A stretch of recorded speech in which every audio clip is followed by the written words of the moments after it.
Shalom saudaraku, kita sudah berada di penghujung tahun 2021 dan tentunya kita melihat begitu luar biasa kasih Kristus yang selalu nyata dalam kehidupan kita. Nah Bapak Ibu dan saudaraku yang kasih dalam Tuhan Yesus Kristus, mengapa seringkali orang berkata bahwa bulan Desember adalah bulan yang penuh kasih?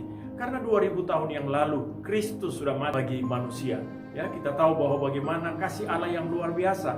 Allah datang dan menjadi manusia untuk menebus semua dosa-dosa kita. Itu sebabnya ada beberapa hal yang saya ingin bagikan di hari-hari ini, bahwa bicara tentang kasih Tuhan. Yang pertama, kasih Tuhan atau kasih Kristus itu bersifat universal.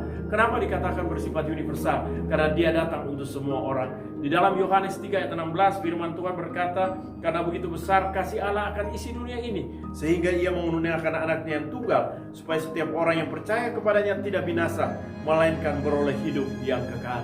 Di sini berbicara bahwa kasih Kristus itu datang untuk semua orang, untuk semua manusia, tidak pandang suku, agama, ras, apapun juga, tapi dia datang untuk semua orang. Itu sebabnya yang pertama tadi saya katakan, kasih Kristus bersifat universal. Yang kedua, kasih Kristus bersifat unlimited. Artinya apa? Tidak terbatas.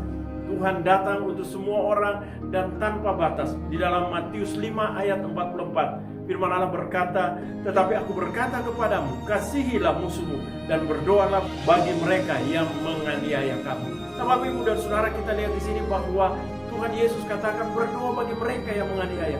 Artinya tanpa batas. Kasih Kristus bahkan dia mengasihi musuh-musuhnya. Orang yang menganiaya pun dia tetap mengasihi. Di kayu salib dia katakan, Bapa ampunilah mereka, karena mereka tidak tahu apa yang mereka perbuat. Itu sebabnya sifat yang kedua, kasih Allah itu bersifat unlimited. Dan yang terakhir, sifat Allah yang lain, yaitu kasih Allah yang unconditional. Artinya tanpa syarat. Kasih yang tidak memiliki syarat apapun juga. Di dalam Roma pasal 5 ayat 8 dikatakan, akan tetapi Allah menunjukkan kasih-Nya kepada kita ketika kita masih berdosa. Bapak Ibu dan Saudara, ketika kita masih berdosa, Kristus sudah mati buat saudara dan saya. Jadi kita lihat tanpa syarat. Dia tidak melihat engkau kaya, dia tidak melihat engkau miskin, dia tidak melihat engkau berpendidikan atau tidak, tapi dia datang untuk semua orang. Itu sebabnya di bulan Natal ini, mari sama-sama kita bersuka cita menyambut Natal Kristus. Tuhan Yesus memberkati. Selamat hari Natal dan memasuki tahun baru 2022.